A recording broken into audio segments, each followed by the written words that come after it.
नाही कसं बघा, लोकसभेमध्ये ज्या पद्धतीमध्ये संविधान बचाव या प्रकारचा नेरेटिव्ह सेट केला, आता हरल्यानंतर लोकांनी मॅन्डेट दिलेला नाही हा लक्षात आल्यानंतर EVMवरती या महाविकास आघाडी किंवा इंडी गठबंधनचा फोकस झालेला आहे. मला वाटतं की ज्या पद्धतीमध्ये EVMवरती जसे महायुतीचे लोक निवडून आले तसेच इंडी आघाडीचे लोक देखील निवडून आले, प्रियांका गांधी देखील निवडून आले. मग एवढं वाटत असेल तर पहिलं त्यांनी राजीनामा द्यावा आणि पुन्हा निवडणुका घ्याव्या. हा लोकांमध्ये भ्रम निर्माण करायचा, लोकांमध्ये परसेप्शन क्रिएट करायचं, लोकांना गुमराह करण्याचं काम हे इंडी आघाडी आणि महाविकास आघाडी करत आहे, ज्याचा आम्ही निषेध करतो. तर प्रियांका गांधींनी या EVMवर आज लोकसभेमध्ये आव्हान दिलं EVMला आणि राजा घाबरतोय अशा पद्धतीचा आरोप किंवा टीका केली मोदींनी. खरं तर जंगलामधला राजा एकच असतो आणि तो राजा नरेंद्र मोदी आहे. प्रियांका गांधी या फार मोठ्या घराण्यातल्या आहेत, गांधी फॅमिलीचं त्यांच्या मागे वलय आहे, त्यामुळे मोदींवरती आरोप केल्याशिवाय त्यांचं अस्तित्व टिकू शकत नाही हे त्यांना माहिती आहे. परंतु मला असं वाटतं की EVMच्या बाबतीत सुप्रीम कोर्टामध्ये 5 ते 6 निकाल झालेले आहेत, ज्यामध्ये इलेक्शन कमिशन ऑफ इंडियानी देखील एक आवाहन केलं होतं की ज्याला कोणाला वाटतं त्यांनी EVM हॅक होतं हे सिद्ध करून दाखवावं. या बाबतीत केजरीवालांनी देखील प्रयत्न केला, पण तो हाणून पडला. सुप्रीम कोर्टाने याचिका फेटाळल्या. यानंतर जर मोदींवरती EVMला धरून जर कोण आरोप करत असतील तर या देशाच्या इतिहासामध्ये ज्या वेळेला विरोधकच नव्हते त्यावेळेला जवाहरलाल नेहरूंनी 3दा पंतप्रधानपदाची शपथ घेतली आणि नरेंद्र मोदी हे एकमेव व्यक्ती असा आहे त्या देशामध्ये प्रचंड 55 लोकांचा एक पक्ष एकत्र झाला, इंडी आघाडी बनवली, त्यानंतर देखील 3ऱ्यांदा देशाचे पंतप्रधानपदाची शपथ घेणारे नरेंद्र मोदी हा वाघ आहे.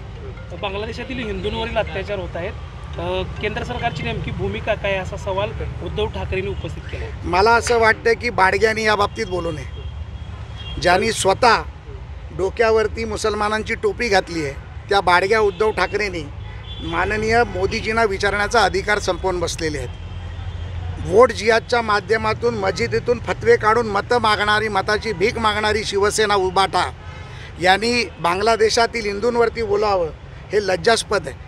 ज्या बाळासाहेबांनी कैलासवासी शिवसेना प्रमुखांनी हिंदुत्वासाठी लढले, गर्व से कहो हम हिंदू आहे म्हणून म्हटले, आणि ज्यांनी सांगितलं होतं की वेळ प्रसंगी काँग्रेसबरोबर जायला लागलं तर शिवसेना नावाचं दुकान बंद करीन, ते दुकान आम्ही बंद केलंच शिंदेसाहेबांना बरोबर घेऊन, पण उद्धव ठाकरेला ते बोलायचा अधिकार नाही आहे.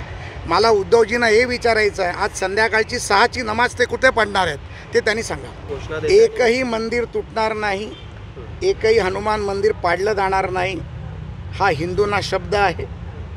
ज्या पद्धतीमध्ये अनधिकृत मस्जिदीवरचा विषय नितेश राणे आणि मी उचलला, मुंबईमधल्या जवळजवळ 12 मस्जिदी पाडण्याचं ज्याच्यासाठी आम्ही नोटिसी दिल्या, आणि ते देखील मी फार स्पष्ट करतो, मस्जिदीचं जे जुनं स्ट्रक्चर होतं त्याबद्दल आमचा कुठलाही आक्षेप नव्हता, परंतु त्याच्यावरती 3-3, 4-4 मजले वाढवून कोविडच्या काळात ज्या प्रकारे वाढवले गेले, ज्यामध्ये वेगवेगळ्या प्रकारचे रॅकेट्स चालवले जातात, त्याला आमचा विरोध आहे. काय उद्धव ठाकरेंना त्या मस्जिदवाल्यांची बाजू घ्यायची आहे का, ती त्यांनी स्पष्ट करावी.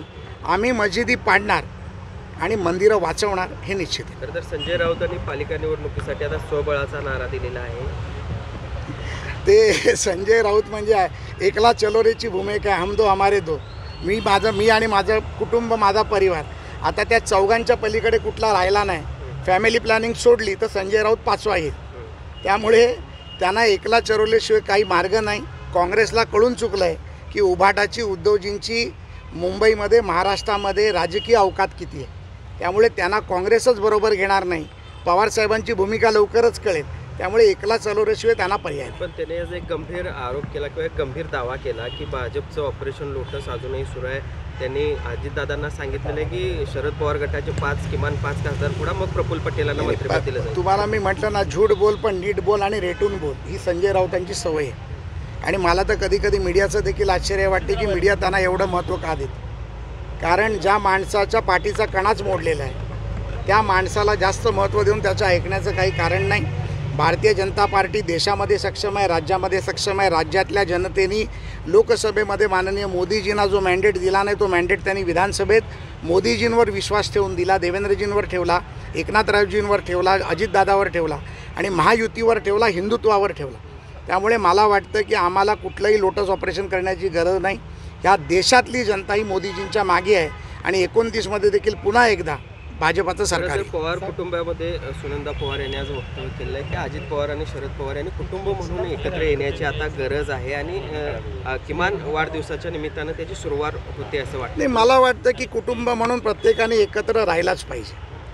मग इव्हन ठाकरे कुटुंब असेल किंवा पवार कुटुंब असेल किंवा कोणाचंही कुटुंब असेल, राजकारणातले मतभेद हे राजकारणाच्या निवडणुकीपुरते आणि पक्षांतरांपुरते असतात.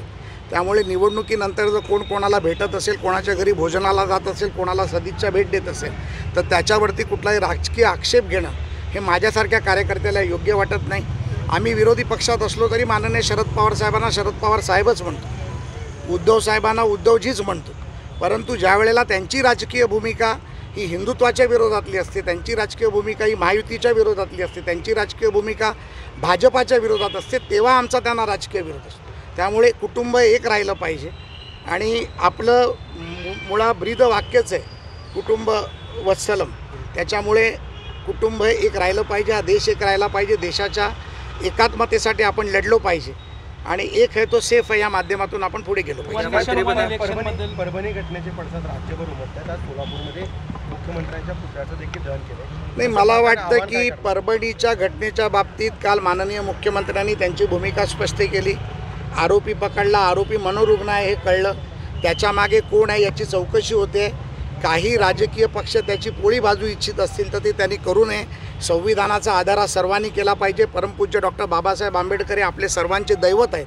त्यांनी दिलेलं संविधान हे आपल्यासाठी गीता भगवद्गीतेप्रमाणे आहे.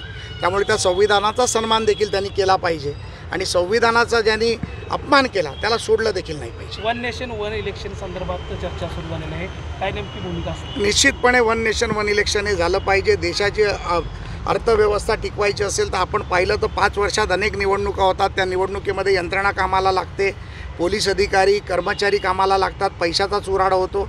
अशा परिस्थितीवरचा यंत्रणेचा भार कमी होईल, पैशाची अपव्यवस्था कमी होईल आणि लोकांना पर्याय राहील की बाबा नगरसेवकापासून आमदारापासून लोकसभेपर्यंत मला कोणाला निवडून द्यायचं. ग्रामीण भागात नगरपंचायत, जिल्हा परिषद, आमदार आणि खासदार कोण द्यायचं आहे, शहरामध्ये नगरसेवक, आमदार आणि खासदार कोण निवडून द्यायचं आहे, त्या विचाराने विकासाच्या भावनेने काम करणाऱ्या कार्यकर्त्याला त्याचा फायदा मिळेल. भारतीय जनता पार्टीमध्ये कुठलाही कार्यकर्ता हा स्वतः शपथ घेणार की नाही घेणार हे ठरवत नसतो, हे भारतीय पक्षाचं नेतृत्व ठरवत असतं. ज्याचं नाव माननीय अमितभाईंकडनं आणि माननीय मोदीजींकडनं देवेंद्रजींकडे येईल त्यांना रात्री फोन जातील आणि ते उद्या शपथ घेताना आपल्याला टीव्हीवर पाहायला मिळेल. अशाच ताज्या अपडेटसाठी महासत्ता न्यूजला सबस्क्राईब करा.